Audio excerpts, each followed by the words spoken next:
Iran पर 28 फरवरी को America और इजराइल ने संयुक्त ऑपरेशन के बाद एक अटैक किया, जिसके बाद से मिडिल ईस्ट में लगातार संकट जो है वो खत्म होने का नाम नहीं ले रहा।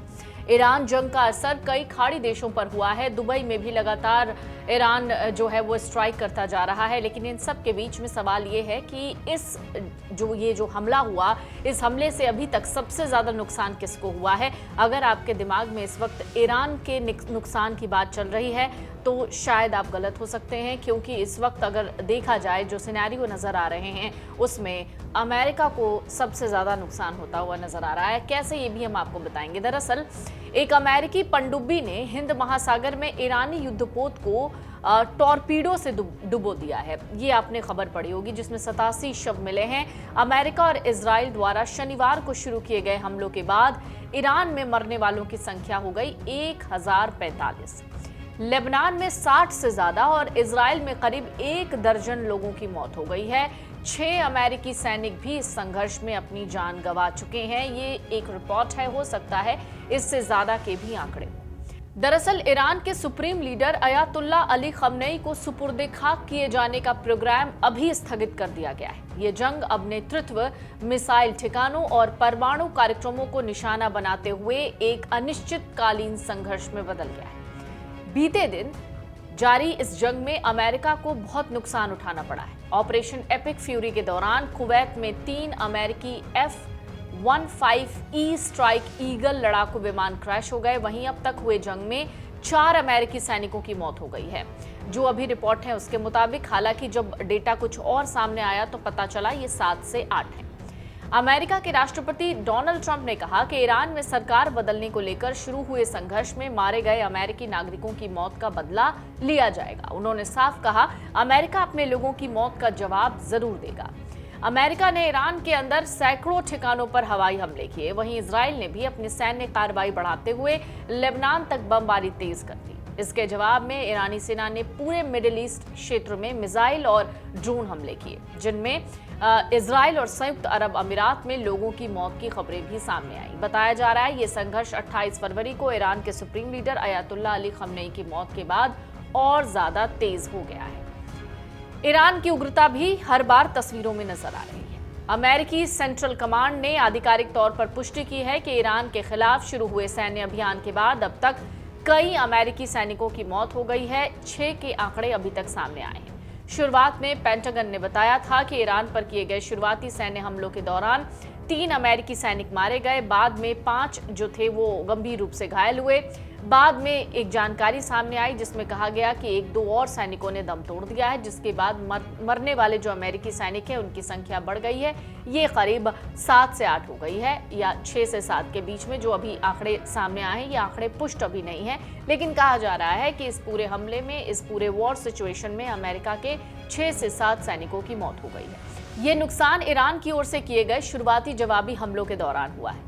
इसके अलावा ईरान ने जवाबी कार्रवाई में मध्य पूर्व में स्थित 27 अमेरिकी सैन्य ठिकानों पर मिसाइल और ड्रोन हमले करने का दावा किया है। ट्रंप ने कहा यह अभियान 4 हफ्तों तक चल सकता है, यानी पूरे 1 महीने या फिर 1 महीने से भी ज्यादा। ट्रंप का कहना है इसका लक्ष्य ईरान की बैलिस्टिक मिसाइलें, उसका मिसाइल उद्योग और उसकी नौसेना को, यानी जो उसकी नौसेना है, उसको खत्म करना है। पहले 24 घंटों में इजरायली हमलों में ईरान के सर्वोच्च नेता अली खमनेई और कई सीनियर अफसर मारे गए। अमेरिकी और इजरायली हमले जारी हैं, जबकि ईरान की ओर से खाड़ी देशों पर मिसाइल और ड्रोन हमले लगातार हो रहे हैं।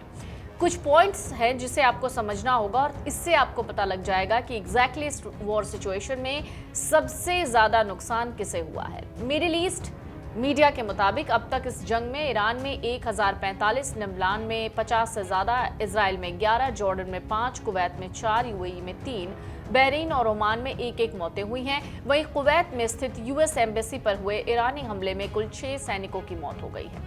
इजराइल और अमेरिका ने ईरान के आंतरिक सुरक्षा कमांड और बसीज बल से जुड़ी इमारतों को निशाना बनाया है। इजराइल का टारगेट इन हमलों के जरिए ईरान के सुरक्षा तंत्र को खत्म करना है।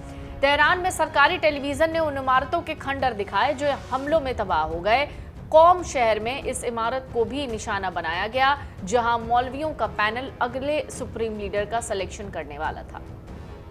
हमलों की वजह से ईरान का एयर डिफेंस सिस्टम और ड्रोन ठिकानों को भारी नुकसान पहुंचने का दावा हुआ। जंग का असर अब ईरान की सीमाओं से बाहर निकलकर पूरे खित्ते में फैल रहा है। ईरान ने जवाबी कार्रवाई में बहरीन, कुवैत और इजराइल पर मिसाइलें दागी हैं। होर्मुज जल डमरू मध्य में एक मालवाहक जहाज पर मिसाइल हमले के बाद आग लग गई। युद्ध की वजह से इस रणनीतिक मार्ग से तेल टैंकरों की आवाजाही 90% गिर गई। इससे ग्लोबल लेवल पर तेल और गैस की आपूर्ति बाधित हो गई है। कच्चे तेल की कीमतों में भारी उछाल आया है।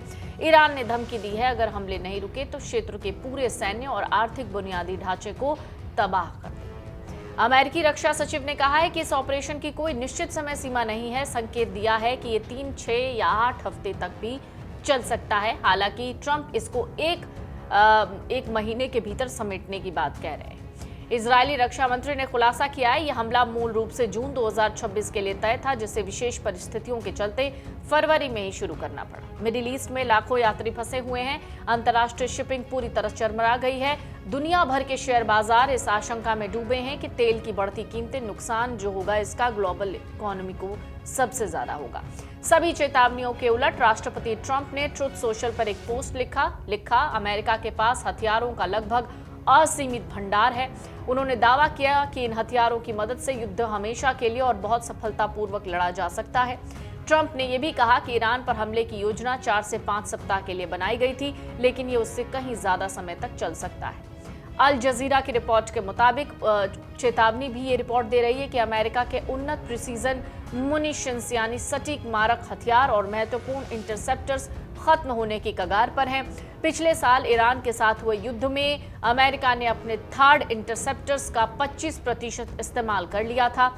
अमेरिकी मीडिया के मुताबिक पिछले साल युद्ध के दौरान जहाजों पर तैनात इंटरसेप्टर्स भी खत्म हो गए थे। जेडएम्स यानी जॉइंट डायरेक्ट अटैक म्यूनिशंस जो हैं वो सामान्य बमों को सटीक स्मार्ट हथियारों में बदलने वाली इन जीपीएस गाइडेड किट पर सबसे ज्यादा असर पड़ा है। जहाजों से लॉन्च होने वाली स्टैंडर्ड मिसाइल 3 यानी SM-3 की संख्या भी तेजी से घट रही है। इसका कारण धीमी निर्माण गति, यमन के हूती विद्रोहियों के खिलाफ लगातार अभियान और ईरान के साथ पिछले टकराव हैं। इन सब के बीच अमेरिकी विदेश मंत्री मार्को रूबियो ने एक चौंकाने वाला आंकड़ा पेश किया है। उन्होंने कहा ईरान हर महीने लगभग 100 मिसाइलों का उत्पादन कर रहा है, जबकि इसके मुकाबले अमेरिका एक महीने में केवल 6 या 7 इंटरसेप्टर्स ही बना पाता है। हमलों के पहले 24 घंटे में ही अमेरिका ने लगभग $779 मिलियन यानी 6,900 करोड़ रुपए खर्च कर दिए हैं। दुनिया के सबसे बड़े विमान वाहक पोत USS गेराल्ड R. फोर्ड जैसे कैरियर स्ट्राइक ग्रुप को संचालित करने का खर्च लगभग $6.5 मिलियन यानी करीब 58 करोड़ रुपए प्रतिदिन है। हमले से पहले की जो तैयारी थी वो ये थी कि विमानों और जहाजों की तैनाती सहित हमले से पहले की सैन्य तैयारियों पर अनुमानित $630 मिलियन करीब 5,556 करोड़ रुपए का खर्च आया। अगर ये युद्ध ट्रंप के संकेत के मुताबिक लंबा चलता है तो अमेरिका को $210 बिलियन यानी करीब 18.87 लाख करोड़ रुपए की भारी भरकम राशि खर्च करनी पड़ सकती है। ब्राउन इन सब के बीच एक और रिपोर्ट ये कहती है कि 7 अक्टूबर 2023 जब हमास के इजराइल पर हमले हुए थे, उसके बाद से अमेरिका इजराइल को $21.7 बिलियन की सैन्य सहायता दे चुका है। यमन, ईरान और मध्य पूर्व के अन्य अभियानों को मिलाकर ये कुल खर्च $31.35 बिलियन यानी 2.82 लाख करोड़ रुपए है। तो कुल मिलाकर कहा जाए तो अभी जो ये युद्ध चल रहा है ईरान पर, जिस तरीके से अमेरिका और इजराइल का साझा ऑपरेशन चल रहा है, इनमें जो सबसे ज़्यादा बड़ा नुकसान है वो अमेरिका को होता हुआ दिख रहा है। क्योंकि बात अगर हम ईरान की करें तो कहते हैं कि जिसके पास खोने के लिए कुछ नहीं होता उसके लिए लाभ और नुकसान कोई मैटर नहीं करता। लेकिन इन सब के बीच जो ट्रंप हैं, ट्रंप को ने पूरी दुनिया को एक ऐसे वॉर सिचुएशन में फैला दिया है और फंसा दिया है जिसमें कहीं ना कहीं नुकसान जो है वो आम लोगों को भी होगा, लेकिन इसके साथ ही साथ अमेरिका भी इस नुकसान से अछूता नहीं है। अगर आप ये वीडियो YouTube पर देख रहे हैं तो हमारे चैनल को सब्सक्राइब कर बेल आइकन दबाएं और Facebook पर देख रहे हैं तो हमारे पेज को लाइक करें।